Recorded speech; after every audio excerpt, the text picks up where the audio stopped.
Bom dia, irmãos e irmãs, com a graça de Deus, nos encontramos mais uma vez aqui, nesse espaço de aprendizado, nesse espaço em que temos a oportunidade de nos debruçar na palavra santa, na palavra bíblica, na palavra de Deus, para buscar a orientação para a nossa vida, né? E é uma alegria poder receber vocês nessa transmissão e nessa aula, contando com a graça de Deus sobre a vida de cada um e de cada uma, desejando esperança e paz.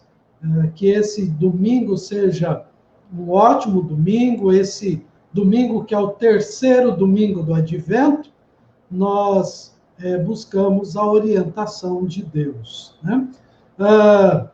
Já temos o primeiro bom dia aqui, o bom dia da Simone. Bom dia, Simone. Essa é a mulher mais bonita da face da terra. Tá bom? Lógico, né, pastor? E irmãos e irmãs que forem chegando aí, deixa o seu like, o seu joinha, a sua participação, o seu bom dia, na medida do possível, a gente vai registrando aqui, tá bom? Aqui chegou a irmã Cecília. Cecília, que bom tê-la aqui conosco, viu? Graças a Deus pela sua vida. Oramos para que Deus te abençoe no dia de hoje e por todo o restante da sua vida, da sua caminhada aí, tá bom? Que Deus te abençoe mesmo. A Márcia Carvalho, Márcia Carvalho, daqui a pouco, daqui uns dias, vai viajar para o Piauí, né? Que vocês façam uma ótima viagem. Né? Aqui, Porteirinha bem Simonete. Bom dia a todos, irmãos. Bom dia a todos. É isso aí. Bom dia, Edith, aí em São Carlos. Que estejamos debaixo da graça, realmente, da graça de Deus, né? Enquanto os outros irmãos e irmãs vão chegando, já tem aqui o like da Maria Aline. A Maria Aline está com a gente também, né? Vamos orar, pedindo a direção de Deus sobre a nossa aula dessa manhã. Hoje, quem vai dar a aula é a nossa irmã Dulce, escalada aí para dar a aula. Irmã Dulce, seja bem-vinda também, graças a Deus, pela sua disponibilidade em compartilhar aquilo que Deus fala ao seu coração e mostra a ti, tá bom? Olha aqui. Bom dia, meus irmãos, a paz de Deus esteja com todos vocês. Maria Aline e família. Bom dia, Mark. Deus te abençoe aí também, você e sua família, tá bom?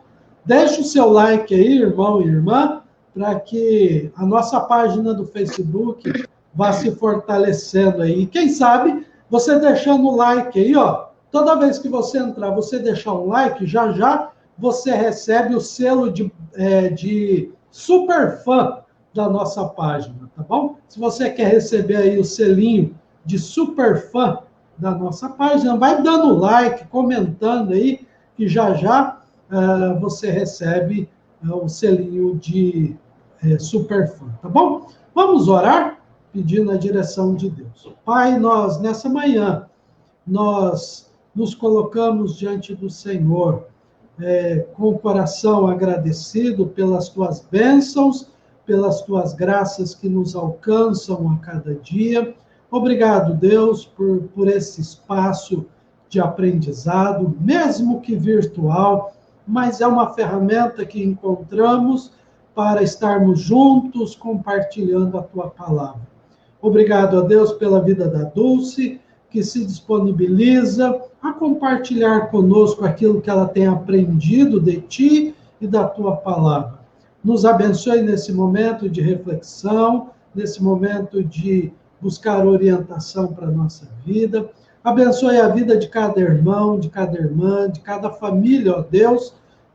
E nós pedimos que o Senhor nos direcione agora através do teu Espírito.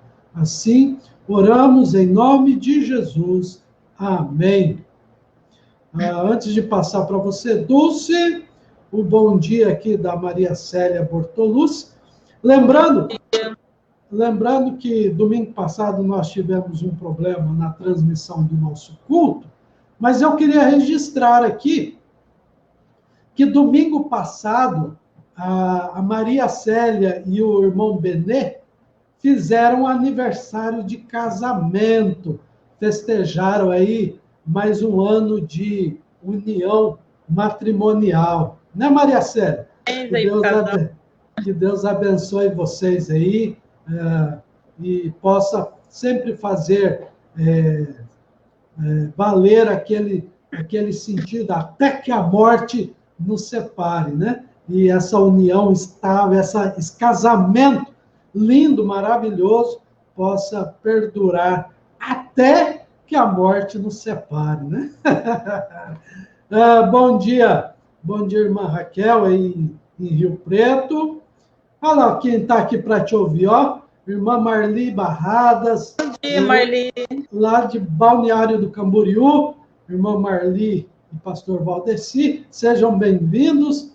Bom tê-los aqui conosco. Aqui também a Leontina, né? Peço a bênção para a irmã Nadir e toda a família. Muito bem, estamos orando pela irmã Nadir e pelo irmão Álvaro, tá bom? Que Deus possa abençoar cada um e cada um. Muito bem, Dulce, a palavra é contigo. Bom dia, irmãos. Que a paz do Senhor esteja com todos vós, amém? Bom, a nossa lição de hoje, nós vamos estar estudando a lição 17, né? Onde o tema fala sobre corvos alimentam Elias. Eu acredito que todos aqueles que já leram a Bíblia, conhecem a palavra de Deus, provavelmente conhecem a história de Elias, né? Sabe quanto Deus amou tanto Elias, assim como também os outros profetas. Mas Elias foi um profeta muito especial para Deus. Para cada época, o Senhor destaca um dos seus profetas, assim como Jeremias, Ezequiel, Elias, um homem santo que realmente tinha amor e temor a Deus. E o Senhor muito se agradou de Elias, revelando sua palavra. O Senhor a escolhe para fazer com que seu povo entendesse e compreendesse que, mais uma vez, estavam se esquecendo do Senhor. Apesar do nosso Deus ter lhes mostrado grandes feitos, Deus mostrou grandes maravilhas a seu povo, mas o povo estava se iludindo, se deixando levar pela idolatria, por causa dos falsos deuses que estavam diante, ali junto à sua cidade. Então, Elias profetiza uma grande seca, e muitos acreditavam em Baal naquela época, como Deus da chuva, Deus da fertilidade. O povo estava realmente sendo dominado pela idolatria de Jezabel. E seus profetas, né, eram muitos os profetas de Jezabel, de Baal, né? Jezabel era a sacerdotisa de Baal. Então, assim, ela era muito idólatra, colocava seus deuses acima de todas as coisas. No entanto, ela perseguiu e mandou matar todos os profetas do Senhor. E foi aí que Deus esconde Elias, para agir na hora certa e mostrar ao povo, mais uma vez, que estavam sendo enganados, desviados do caminho certo do verdadeiro Deus, que é o nosso Deus de Israel. Então, a nossa história, ela vai estar lá em 1 Reis 17, do 1 ao 7. Quem puder acompanhar aí, tá? No Velho Testamento, no Antigo Testamento, como assim algumas pessoas dizem, falam, né? Então, assim, Elias exerceu seu ministério no período de 874 a 852 a.C. Estima-se que esse fato ocorreu no período sendo logo no início do seu ministério.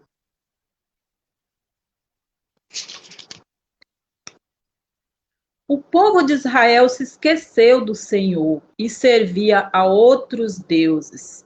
Na época, quem reinava era Acabe, o qual foi considerado um dos piores reis daquela época. Acabe se casou com Jezabel,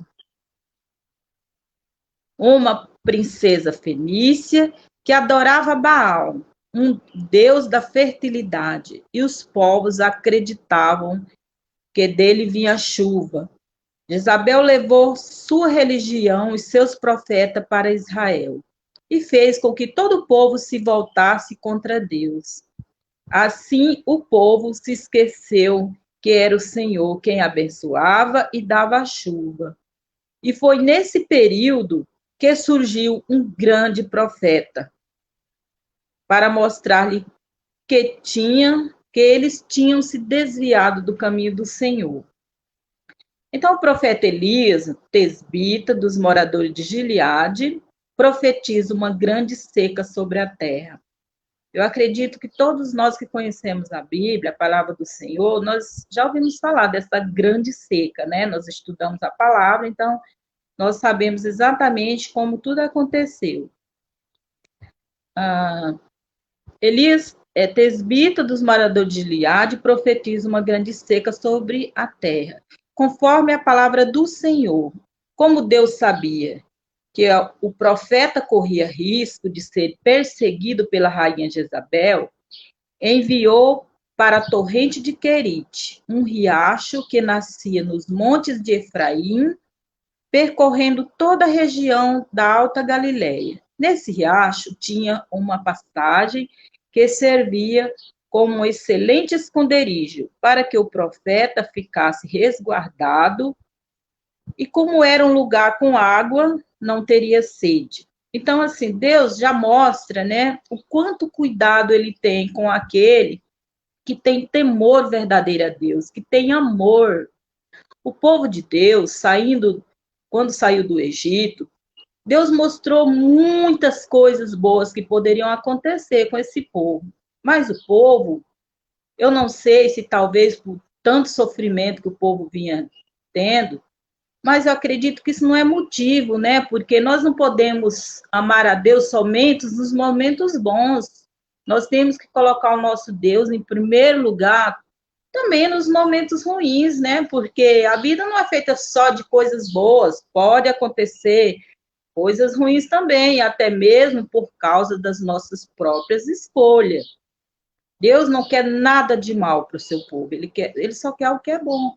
Mas somos nós mesmos que muitas vezes nós nos deixamos cair nas armadilhas que o mal coloca diante de nós. Nesse caso, o grande mal de Samaria era exatamente o rei Acabe e a princesa de Jezabel, com quem ele se casou. Porque esse casamento, o que aconteceu com esse casamento? Nada de bom. Ele só trouxe o mal para aquela cidade, o mal para Israel.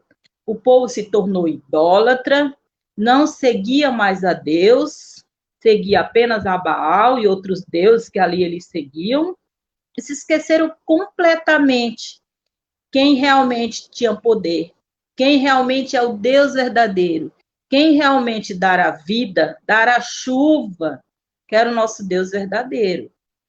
E foi exatamente aí onde eles caíram nessa grande seca, porque eles achavam que era Baal, o Deus da fertilidade, o Deus da chuva.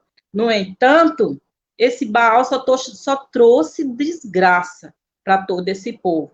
Infelizmente, a palavra que me vem agora, uma grande desgraça aconteceu em Samaria, exatamente por causa da idolatria.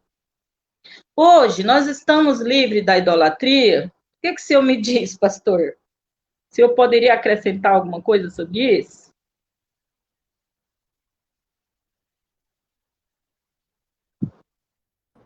Eu entendo, Dulce, que nós não estamos livres da idolatria, né? Todos nós corremos o risco de colocar outras coisas no lugar de Deus, né? E aqui a gente precisa ter clareza de que idolatria não tem só a ver com imagens, outras coisas que a gente pensa, né? Ou seja, há uma tendência nossa, principalmente dos evangélicos, de achar que idolatria é só aquelas pessoas que se ajoelham na frente de imagens. O que não é verdade, né? Muitas pessoas, inclusive evangélicos, se tornam idólatras a partir do momento que colocam outras coisas no lugar de Deus, ou seja, a sua prioridade é outras coisas a não ser Deus. Toda vez que a gente coloca alguma outra prioridade a não ser Deus, nós nos tornamos idólatras. Então, tem gente que coloca, por exemplo, o seu emprego em primeiro lugar, para ele o que vale é o emprego. Tem gente que coloca o dinheiro no lugar, o que importa é ganhar dinheiro. Então, assim, a pessoa pisa em cima de todo mundo, desfaz de todo mundo, não está nem aí para a honestidade, porque o importante para essa pessoa é ganhar dinheiro, né? E a qualquer custo ele quer ganhar dinheiro. Então esse é o Deus dele, né? E a Bíblia já diz que aonde está o nosso coração, aí está o nosso Deus, né? Então, se aonde eu coloco o meu coração, isso se torna o meu Deus. Então, a gente precisa ter clareza disso, que a gente, mesmo sendo cristãos, mesmo sendo membros de uma igreja evangélica, inclusive, podemos ser idólatras. Mas como tem crentes idólatras, né? Tem gente que idolatra um ser humano, tem gente que idolatra o pastor, tem gente que idolatra um líder qualquer aí, não sabe viver sem estar perto desse líder. Então, é idolatria. E aí, Dulce, que eu queria mostrar uma coisa interessante. É quando Deus suscita, ou Deus levanta Elias como profeta. E aí, aqui a gente precisa entender o que é profeta.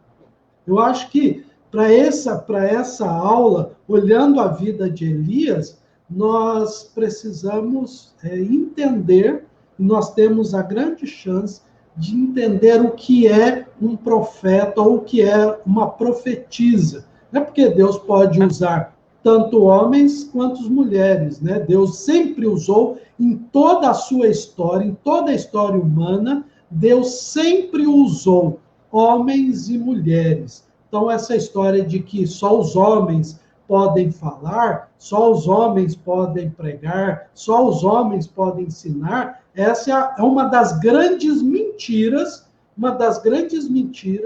que uma parte do cristianismo contou na história da igreja, né? Mulher pode ser líder e mulher tem toda a capacidade de partilhar ou pregar e ensinar outras pessoas mediante a palavra de Deus, né? Então, profetas e profetisas. O que é profetas e profetisas, né? Raramente, profeta ou profetisa é aquele que é aquele que fala do futuro, né? Não! A gente tem a tendência de achar que profeta e profetiza é aquele que revela o futuro para a gente. Não, isso é outra coisa, né? Isso aí não tem nada a ver com a fé cristã. Profeta ou profetiza é aquele e aquela que fala da parte de Deus, denunciando o erro do povo, ou denunciando o erro de uma pessoa, e apontando caminhos para uma vida melhor. Né? Então, Elias, Deus levantou Elias para denunciar o erro de Acabe e Jezabel e, consequentemente, o erro do povo, né? Mas Elias também apontava caminhos de vida para o povo. Então, o profeta é aquele que fala assim, olha, vocês estão fazendo errado, vocês deveriam fazer assim. Isso é voz profética, né? Ou seja, e aí a gente fica se perguntando quem é de fato que quer ser profeta de Deus ou quem é que quer ser profetisa de Deus, porque precisa coragem, precisa estar na presença de Deus, sendo orientado por Deus para falar essas coisas. Denunciar o erro das pessoas é muito sério, né? E a voz profética é isso, né? É aquele que fala da parte de Deus, denunciando o erro e mostrando caminhos. E aí a gente precisa se perguntar, né, Dulce, se a igreja hoje é voz profética no mundo, né? Às vezes a igreja se cala, às vezes a igreja não tem coragem de ser voz profética, né? Mas siga a aula aí, eu já falei demais. Olha, pastor, o que eu, particularmente, assim, eu vejo hoje é que a própria Bíblia ela já nos fala, né? Errais por não conhecer as Escrituras. Aí eu pergunto, e por que tanto erro exatamente naqueles que conhecem as Escrituras? Erram sabendo exatamente que estão errando. Porque muitos estudiosos estudam a palavra de Deus, estudam as Escrituras, estão aí, seguindo a idolatria, onde a palavra do Senhor diz que não adorais imagem nenhuma feita por mãos humanas. Não só imagem, mas também outras coisas que muitos colocam acima do nosso Deus. Nós não devemos adorar aquilo que não tem voz, que não tem fala, que não ouve. Nós sabemos que o nosso Deus lá no céu, ele é vivo, ele ouve a nossa voz, ele escuta, ele tem ouvidos.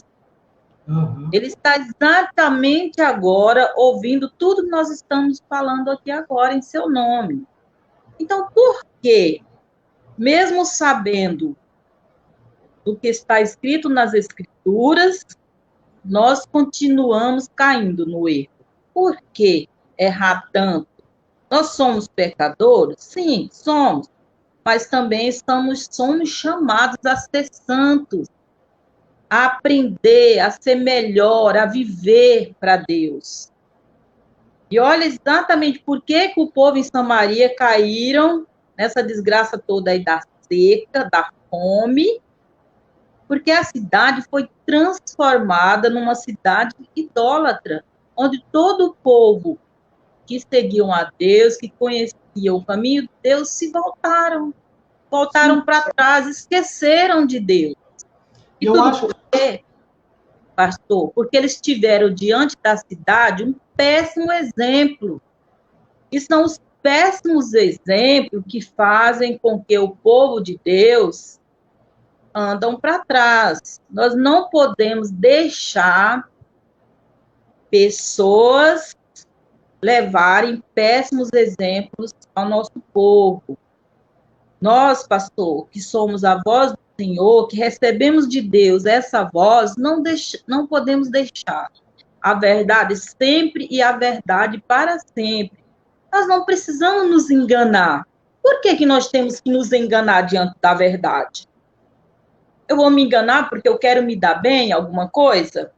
Porque muitas vezes, eu sinceramente, eu enxergo dessa forma. Muitos se enganam porque querem se dar bem em alguma coisa. Querem estar acima de alguma coisa. E nós precisamos entender o seguinte, não importa o que as pessoas pensam, o que elas deixam de pensar, se elas vão deixar de ir na igreja ou não. Cada um tem seu coração, tem a sua cabeça para pensar o que quiser. A verdade sempre. Quer deixar de ir na igreja? Quer deixar de dar sua oferta? Quer deixar de dar seu dízimo? Porque assim eu estarei falando a verdade de Deus? Ótimo. Porque é só Deus quem vai julgar. Nenhum de nós estamos aqui para julgar. E Elias, ele fazia exatamente o que Deus mandava. Ele não chegava lá medindo as palavras, não. Ele falava o que Deus mandava que ele falasse. Ele não chegava diante do povo, iludindo o povo, comprando as pessoas, que é o que acontece muitas vezes hoje dentro da igreja. Todas as pessoas precisavam saber que estavam sendo iludidos por Jezabel, assim como também o rei Acabe. Porque antes do rei Acabe, também houve outros reis idólatras. Aí foi indo a idolatria, ensinando o povo a adorar falsos deuses, a se esquecer daquele que realmente é quem dá a vida, é quem dá a chuva, é quem nos manda a água para a nossa vida. E muitas vezes, pastor, nós estamos sofrendo por causa do povo, que esqueceram de Deus. E eu acho que aí muitos... fala, pastor. Eu acho que aí você tem razão em afirmar que, em outras palavras, afirmar que todas as vezes que nos afastamos de Deus, ou todas as vezes que deixamos de fazer a vontade de Deus, padecemos. Padecemos. É fato, como diria um humorista da televisão, é fato venérico, né? Que é fato de que todas as vezes que nos afastamos de Deus e deixamos de fazer a sua vontade, nós padecemos, nós sofremos, né? E acabamos por e isso vai nos distanciando cada vez mais de Deus. E aí é que surge sempre os profetas e profetisas de Deus para chamar de volta o povo para o centro da vontade de Deus. Só que aí o profeta, ele sofre, né? Muitas vezes o profeta sofre represária, né? Ou seja, é perseguido, muitas vezes é ameaçado, e a história mostra, no capítulo 17, aí, que Elias sofreu ameaças por parte de Jezabel e Acabe, né? Foi ameaçado de morte, a sua vida começou a correr risco. E aí é que Deus manda Elias, olha só, Deus tomando cuidado com o seu profeta. Eu acho que a gente não precisa ter medo de ser profetas e profetisas, porque quando Deus levanta uma pessoa para falar da sua palavra, Deus cuida do seu profeta e da sua profetisa. Foi isso que aconteceu com Elias. O que aconteceu a partir daí? O que aconteceu com Elias? Então, nosso Deus sabendo que Jezabel estava perseguindo todos os seus profetas e mandando matar, então é aí que Deus tira Elias da cidade de Samaria e leva exatamente para esse lugar para ser escondido. Além de ter esse lugar, além de ter água, Deus cuidou de tal forma do profeta que todos os dias lhe enviava corvos pela manhã e que ele trazia pão e carne durante a noite, também à noite. Durante a manhã, pão e carne durante a noite. Como não estava chovendo, depois de um tempo, a torrente secou, mas Deus cuidou do profeta e continuou provendo seu sustento, enviando-o para a casa de uma viúva em Sarepta. Então, assim, aí Deus mostra o cuidado que ele tem com aquele que realmente o ama, né? E aquele que ele quer levantar, para que esse homem pudesse usar a sua voz diante do seu povo. Elias era um homem comum, vindo da terra de Tis. ele não precisou de títulos, nem de reconhecimento, porém foi um homem que teve temor a Deus, e em seu coração e com ele... Só um minutinho, pastor. Fala. Enquanto a Dulce restabelece a sua conexão, eu queria colocar aqui o comentário da irmã Suzy, onde ela diz assim: os cristãos de hoje ainda não aprenderam a não julgar. A gente tem que parar de julgar. Se achar acima da verdade, eu sou assim, não mudo. Continuamos julgando permanentemente, sem ligar para o mandamento, para as lições de Jesus. Pois eu acho que é isso mesmo. Eu acho que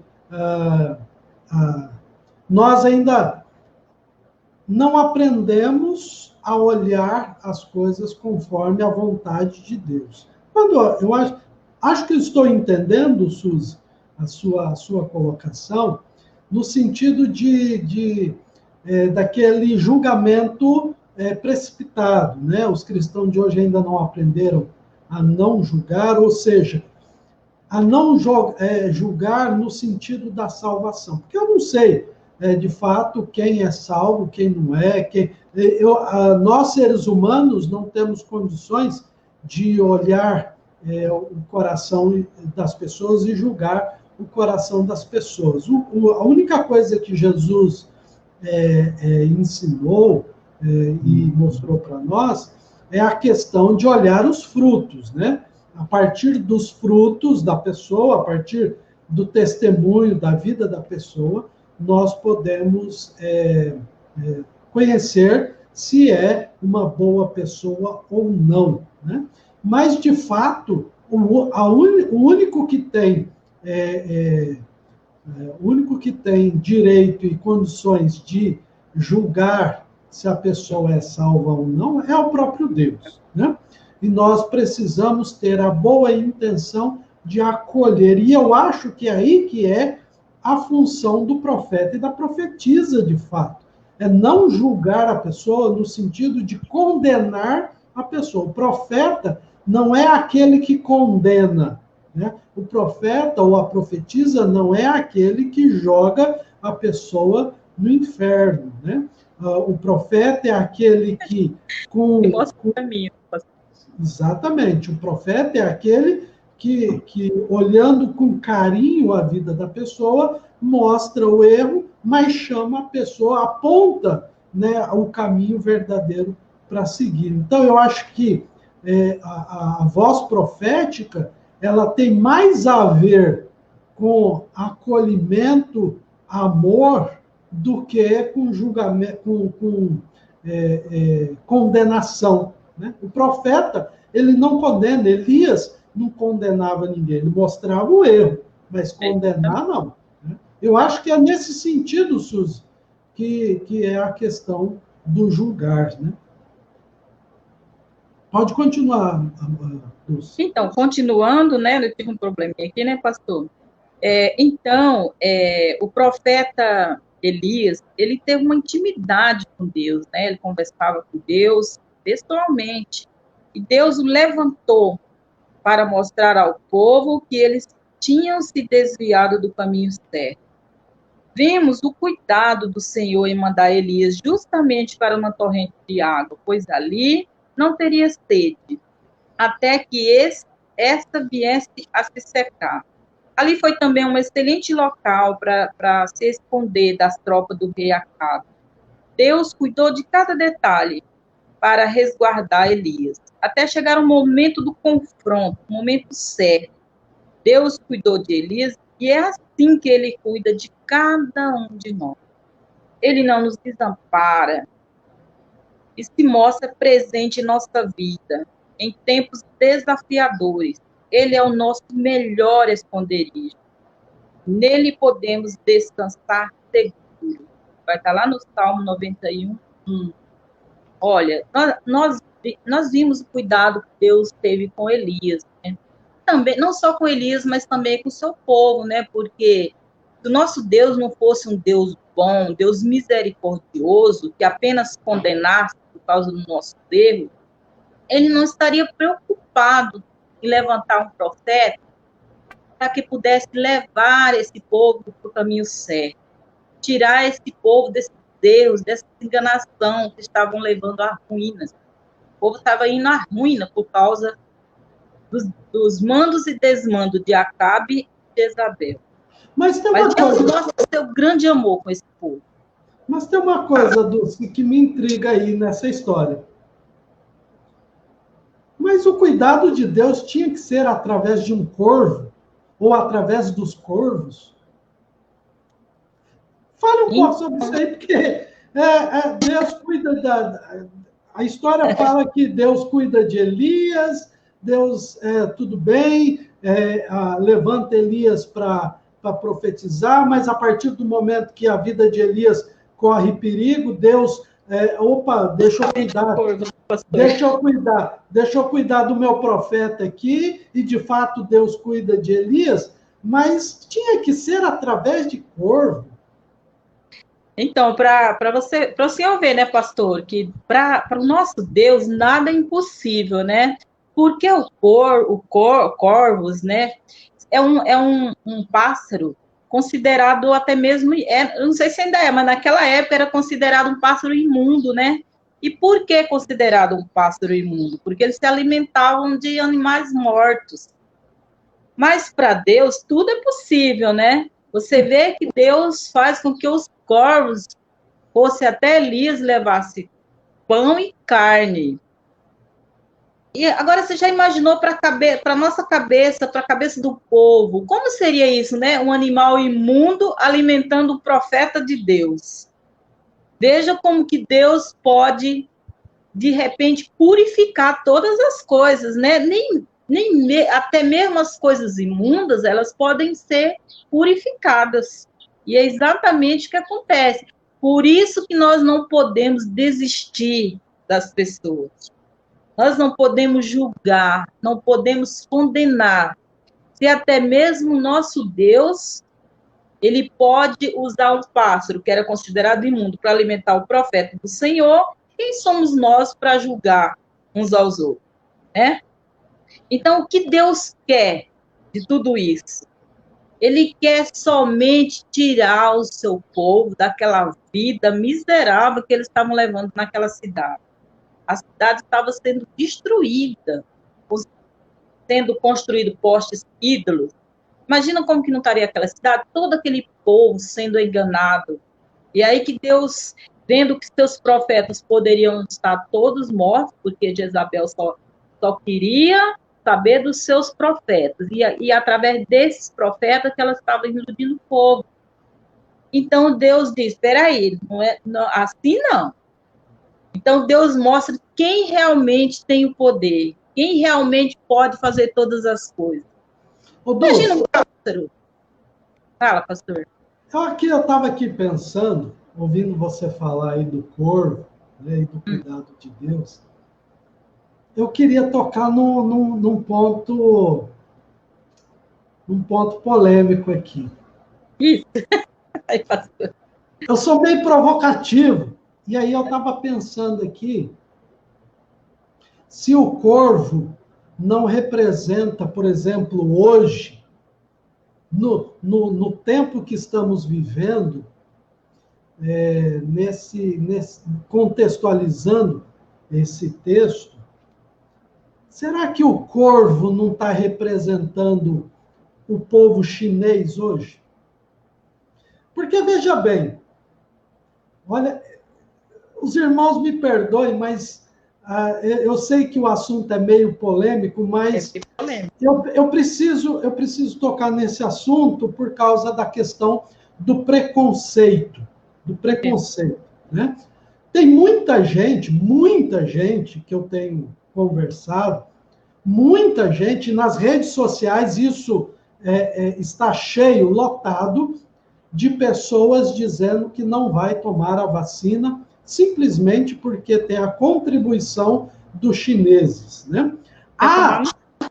Tem crescido no nosso tempo uma coisa que deveria ser, no meio cristão, deveria ser cada vez mais menor, cada vez diminuindo mais, mas, pelo contrário, está aumentando cada dia mais o preconceito contra o povo chinês. Porque acham, né, falam que o vírus veio da China, não há comprovação nenhuma, não há comprovação, nunca foi provado que o vírus, o Covid-19, veio da China. Claro que a primeira notícia do aparecimento, ou quando se espalhou, dizem que surgiu lá na China, mas não há comprovação disso, e tem crescido um preconceito muito grande contra o povo chinês. Mas eu tenho a impressão que boa parte da cura do Covid, ou talvez não da cura, mas da prevenção através da vacina, vem da contribuição chinesa. Talvez o cuidado de Deus também está vindo, não só exclusivamente pela vacina que tem a contribuição chinesa. Claro que qualquer vacina, de qualquer lugar, de qualquer país, de qualquer laboratório, é muito bem-vinda, mas talvez o cuidado de Deus esteja vindo através também da contribuição do povo chinês. Um povo lindo, um povo que merece, um povo que é agraciado por Deus também. Tem muitos, mas muitos irmãos e irmãs chineses que moram, que são crentes verdadeiros. Então, assim, acho que a gente precisa tomar cuidado, e eu acho, claro que o corvo poderia representar muitas outras coisas. Por exemplo, há um preconceito, talvez hoje menos ou mais velado, mas até pouco tempo atrás existia um preconceito muito grande dos paulistas contra os nordestinos, né? Você sabe muito bem disso, porque você é nordestina. Exatamente, né? Eu já passei, pastor. Então, mas o povo nordestino é o que mais trabalha e é o que mais contribui para o desenvolvimento, por exemplo, da cidade de São Paulo, do estado de São Paulo e do Brasil. Brasília, o Distrito Federal, Brasília só é o que é hoje pela força e trabalho dos nordestinos, entendeu? Então, assim, a gente precisa reconhecer o cuidado de Deus naquilo que a gente menos espera ou naquilo que a gente não queria, né? Então, assim, para mim, o corvo ali alimentando, cuidando de Elias, trazendo alimento para Elias, mostra isso, mostra que o cuidado de Deus pode vir de maneiras variadas, né? E muitas vezes de forma que a gente sequer esperava ou que a gente queria, né? Às vezes o cuidado de Deus, sim, vem por um meio que nós não queríamos, né? Mas a gente precisa aceitar e reconhecer o cuidado de Deus, né? Então, pastor, aí é onde nós nos lembramos, né, dos famosos julgamentos, né? Então, a palavra de Deus, ela diz exatamente assim, errais por não conhecer as Escrituras. Também, muitas vezes, o coração, a boca fala do que está cheio o coração, e as pessoas se deixam encher pelo mal. Tudo que as pessoas ouvem, precisam procurar entender melhor, conhecer, ver o que realmente está acontecendo e não julgar, né? Porque se cada um for colocar a sua opinião nas redes sociais, não souber peneirar, fazer, olhar, ver o que realmente está falando, muitas vezes só está falando coisa que não presta. É isso que está acontecendo nas redes sociais. Acho que nós não devemos dar muito ouvido para esse tipo de coisa, não. como o senhor aí mesmo falou, pode ser que seja isso mesmo, né? As pessoas julgam demais umas às outras. E é isso que Deus não quer. Ele quer que nós aprendemos, nós entendemos as coisas, para que nós possamos passar o conhecimento. E um conhecimento que vem de Deus. Um conhecimento aquele que eu pego apenas como proveito de uma outra pessoa para passar para outros, esse não tem validade para Deus. Precisamos parar com esse julgamento. Tudo que Deus colocar à nossa frente, nós precisamos orar a Deus, conversar com Deus e ver se realmente é algo que vem de Deus. Eu, por exemplo, eu vou tomar a vacina, porque eu não posso deixar uma oportunidade que Deus está me dando e, de repente, eu não pegar essa doença, porque eu acredito em Deus, tenho muita fé, e eu pegar, porque era para me pegar, foi Deus que deixou que eu pegar. Mas eu tenho fé que, assim como se eu pegar, Ele também vai me salvar. Sim, Então, eu se acho que está colocando uma vacina diante de mim, por que eu vou recusar? Eu tenho que sim. ter fé que aquela vacina foi Deus que preparou para mim. Né, pastor? Sim, eu também vou a partir do momento que tiver disponível para a minha idade, porque parece que vai começar, né? Vai começar com os mais vulneráveis, né? Os mais idosos, os grupos de risco, mas eu também, a hora que falar assim, pode ir lá tomar, eu vou. Eu não quero nem saber de onde vem a vacina, eu vou tomar para poder me imunizar. Eu acho que a nossa fé ela tem que ser uma fé inteligente. É uma fé inteligente, né? Usando a razão, né? Pensando com a razão, a nossa fé é inteligente. Mas prossiga aí. Então, pastor, eram 450 profetas de Baal naquela cidade. Mas Deus mostra ao povo quem é o verdadeiro profeta e quem realmente tem poder sobre todas as coisas. Depois de muito tempo, aproximadamente 3 anos, veio novamente a palavra do Senhor a Eli. Vai, apresenta-te a Acabe, porque darei que chova toda a terra. E a fome em Samaria era extrema. Então Elias vai ao encontro do rei Acabe. Pastor, vamos abrir lá as nossas Bíblias, no 18. Vou ler um trechinho lá no 18, do 17, a partir do 17, 18, a partir do 17. Fala exatamente assim. Só um minuto, Dudu. Antes de você ler o texto, eu queria colocar o comentário da Priscila aqui, que ela fala assim: precisamos zelar pela nossa saúde e pela saúde dos nossos queridos e das pessoas que nos rodeiam. Metodista é o povo do coração aquecido e mente esclarecida. De fato, é isso mesmo. Eu sempre defendi isso. Né? O nosso povo, o povo metodista, é um povo de coração aquecido e mente esclarecida. Né? Pode continuar, pastor? Sim. E lá no 18, tá? 1 Reis 18, a partir do 17. Vendo, disse-lhe, a partir do 17, quando o rei Acabe vê o profeta Elias, então vendo, ele diz, és tu o perturbador de Israel? Olha o que o rei Acabe fala para o profeta. O rei Acabe estava tão sendo idolatrado, tão dominado pela idolatria, que não conseguia enxergar mais o profeta de Deus. Estava dominado pelo mal. Respondeu Elias, eu não tenho perturbado a Israel, mas tu e a casa de teu pai, porque deixaste os mandamentos do Senhor e seguistes os Baalins. Baalins eram como se diz, os deuses falsos, né? Os deuses de pedras dele.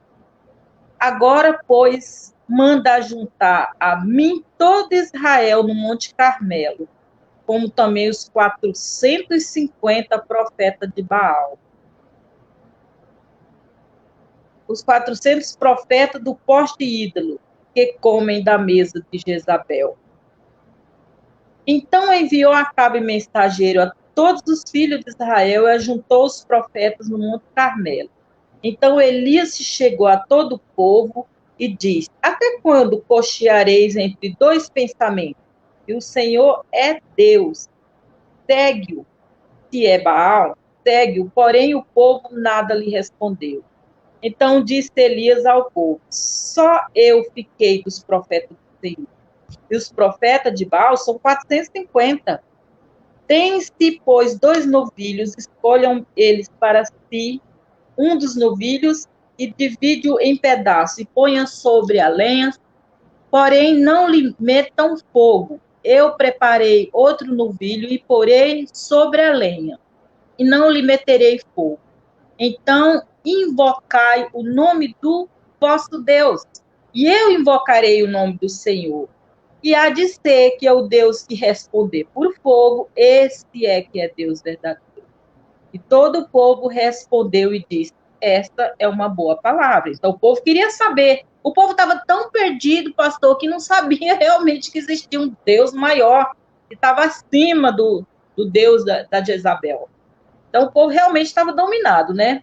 Disse Eli aos profetas de Baal: escolhei para vós um dos novilhos, preparai primeiro, porque sois muitos, e invocai o nome do vosso Deus, e não lhe metas fogo. Tomaram o novilho e lhes foram dados. Prepararam, invocaram o nome de Baal, desde a manhã até ao meio-dia, dizendo: ah, Baal, responde-nos. Porém, não havia uma voz que respondesse, e maquejando, se movimentavam ao redor do altar que tinham feito. Ao meio-dia, e nada acontecia, né, pastor? Como que ia acontecer? Era apenas uma pedra, né? Algo feito por mãos humanas, nada que não tinha vida nenhuma. Por que eles iriam responder? Se não tinha vida, não tinha nada, e o povo acreditando naquilo, que não tinha valor nenhum. Ao meio-dia, Elias zombava, dizendo: clamai em alta voz, porque ele é Deus. Pode ser que esteja meditando, ou atendendo às suas necessidades, ou de viagem, ou a dormir, e vai despertar. E eles clamavam em alta voz, e se retalhavam com facas, com lancetas, segundo os seus costumes, até derramarem sangue. Olha, pastor, muita gente ainda faz isso hoje, né? Vive se retalhando, derramando sangue, procurando um Deus que não tem vida, que não tem valor nenhum, procurando a morte. Essa é a grande verdade. Passado ao meio-dia, profetizaram eles até que a oferta de manjares se oferecesse. Porém, não houve voz, nem resposta, nem atenção alguma. Então Elias disse a todo o povo: chegai-vos a mim. Todo o povo se chegou a Elias. Elias restaurou o altar do Senhor que estava em Rim.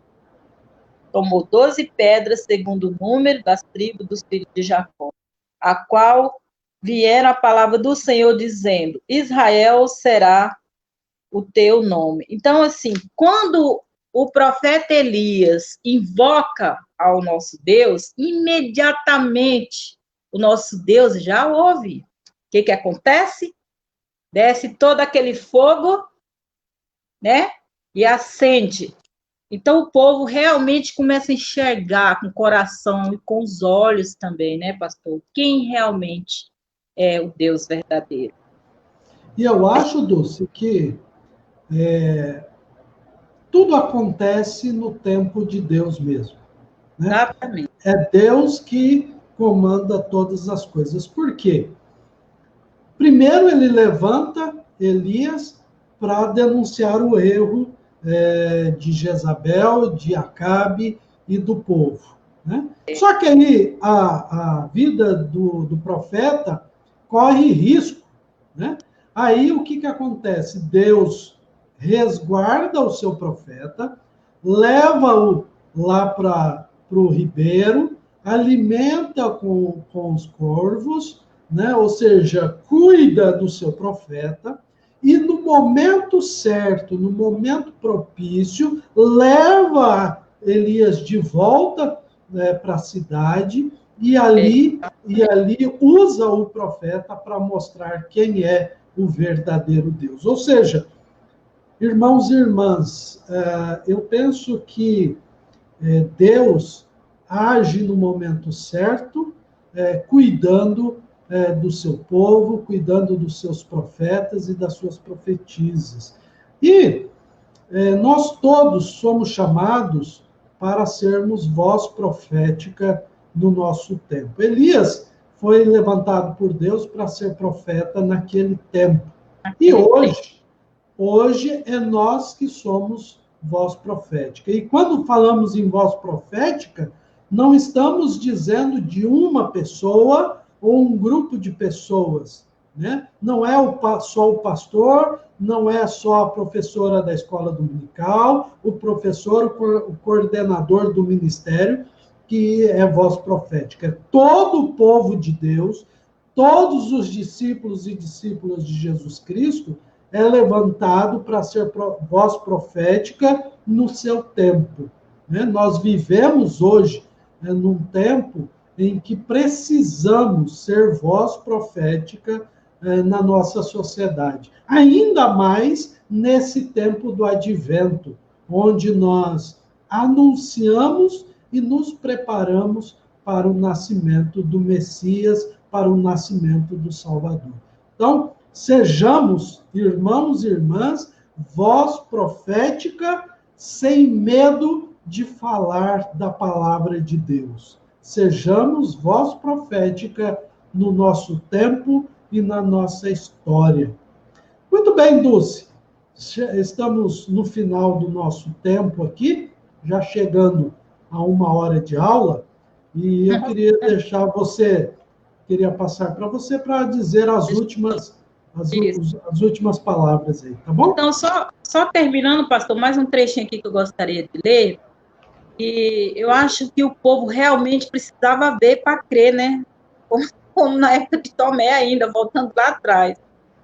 Então, o que o Elias faz? Ele faz exatamente o que o povo precisava, né? O povo precisava ver ali para sair desse grande engano que eles estavam vivendo. Então ele diz, enchei de água 4 cântaros e derramai sobre o holocausto e sobre a lenha. Disse ainda, fazei a segunda vez, e fizeram. Disse mais, fazei a terceira vez, e o fizeram. Pela terceira vez, derramando água sobre o holocausto. De maneira que a água corria ao redor do altar. Ele encheu também de água o rego, ali a parte onde ficava por baixo. No devido tempo, para se apresentar a oferta de manjares, aproximou-se o profeta Elias e disse, ó Senhor Deus de Abraão, de Isaque e de Israel, fique hoje sabido que tu és Deus em Israel, e que eu sou teu servo, e que segundo a tua palavra fiz todas essas coisas. E o nosso Deus, ele respondeu na mesma hora. Então aí o povo cai em si. Então, só terminando, mesmo assim, pastor, mas até mesmo Elias, com toda a sua fé e temor a Deus, também teve suas fraquezas, né? A ponto de pedir a Deus pela sua morte, por causa da perseguição de Jezabel, que queria tirar sua vida. Porque ele matou, após essas coisas, ele matou todos os profetas de Baal à espada. Então, Jezabel queria matá-lo, perseguir. Foi aí onde o profeta precisou se esconder. Ele pediu a morte para Deus, porque ele não aguentava mais. Ele chegou numa situação tão crítica que não estava mais suportando, e então ele pede a Deus a morte. Mas Deus ainda não queria a sua morte, né? Ele manda que o seu anjo vai lá, o alimenta por 3 vezes, e levanta Elias mais uma vez para que ele pudesse seguir sua missão e seu caminho. Mas Deus o amou tanto que ele não precisou nem passar pela morte.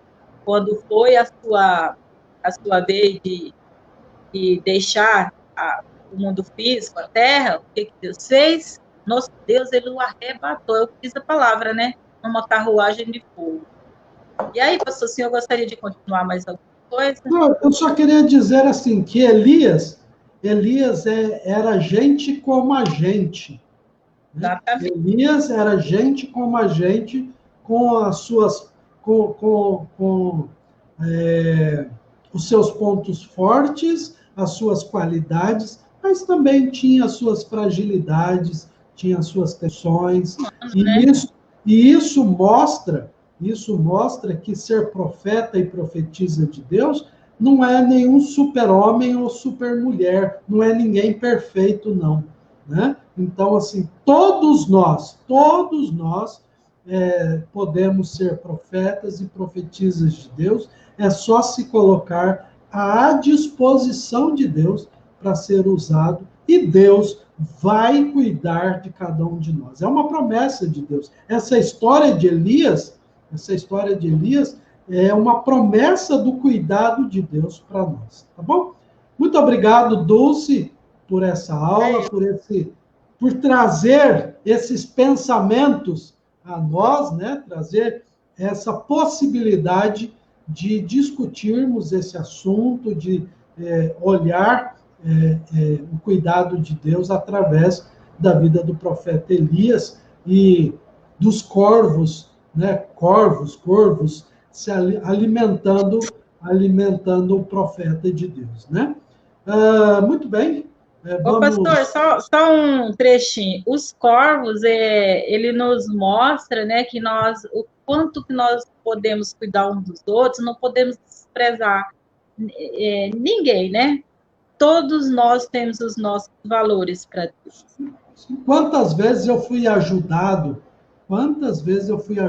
por outras pessoas que eu nem imaginava que pudessem me ajudar. E me ajudaram, né? Foram usadas por Deus para cuidar de mim, para alimentar-me, tanto física quanto espiritualmente, né? Muito bem. Dulce, eu vou pedir para que você encerre essa aula com uma oração, agradecendo a Deus e pedindo a bênção dele sobre o nosso almoço, sobre o nosso domingo. Lembrando, irmãos e irmãs, que logo mais às 18 horas teremos a nossa celebração do terceiro domingo do Advento. Então, se você puder vir celebrar conosco presencialmente, seja bem-vindo. Estamos tomando todos os cuidados possíveis com a prevenção da nossa saúde, mas se você não puder, achar que é melhor se resguardar, acompanhe conosco, participe conosco de forma virtual através da nossa página do Facebook ou do nosso canal no YouTube, aquilo que você achar mais conveniente para você. Mas não deixe de participar, não deixe de estar cultuando a Deus a partir das 18 horas hoje, tá bom? Dulce? Vamos orar, irmãos. Ó querido e amado Deus, Santo Pai e eterno Senhor que estás no céu. Nós, Senhor, diante dessa palavra, Senhor, nós entendemos e compreendemos o quanto o Senhor é bom e maravilhoso e está acima de todas as coisas. Ó Deus amado, Deus santo, esteja sempre presente, Senhor, em nossas vidas, para que nós possamos, amados, seguir o teu caminho, Senhor, o teu caminho santo e verdadeiro, que é este que nós conhecemos. Que nós possamos, Senhor, andar sempre adiante, amado Pai, nessa mesma direção, procurando o teu mundo santo, Senhor, os teus céus, aí onde o Senhor pode ver, daí de cima, os teus filhos, amado Pai, que eles possam seguir na mesma direção, sem andar para trás, Senhor. Nós te conhecemos, Senhor, sabemos dos teus cuidados, amado Pai, por isso, Senhor Deus, é que nós nos entregamos, Senhor. Nós te amamos, sabemos o tamanho do teu poder, Senhor.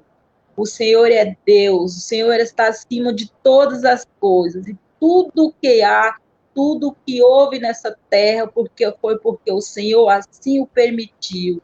O Senhor construiu todas as coisas, Senhor. Por isso, o Senhor está acima de tudo e provê tanto para os ricos como para os pobres. O Senhor é Deus, Deus Santo de Israel. E este que vem a cuidar, Senhor, da tua humanidade, dos teus filhos, Senhor Pai. E que nenhum desses teus filhos, Senhor, possa se desviar, nem para a direita, nem para a esquerda. O Senhor tem ensinado, tem nos orientado, Pai, a ensinar a tua palavra, a falar do teu evangelho, Senhor, das tuas escrituras, das tuas palavras, Senhor. Abençoa, amado Pai, a cada profeta, Senhor, a cada pastor teu, Senhor. E que nenhum mal venha sobre eles, Senhor, tirando da tua direção, Senhor. Obrigado, Pai, nos abençoa. Abençoa, Senhor, o nosso almoço, a nossa igreja, as nossas famílias, Senhor. Eu te peço também, Pai, o teu amor, a tua bênção sobre todos aqueles, Senhor, que vem sofrendo, Senhor, com essa doença que caiu sobre a terra. Nos ajude, Senhor, nos livra desse mal. Nós sabemos que nada acontece se não for da tua vontade. É o teu querer, Senhor, que prevalece sobre todas as coisas, Senhor Deus. Por isso, Pai, nós te adoramos, em nome de Jesus. Amém. Amém. Amém. Que a bênção de Deus esteja sobre cada irmão, cada irmã, sobre cada família. Tenha um domingo abençoado e que Deus esteja com todos e todas. Amém.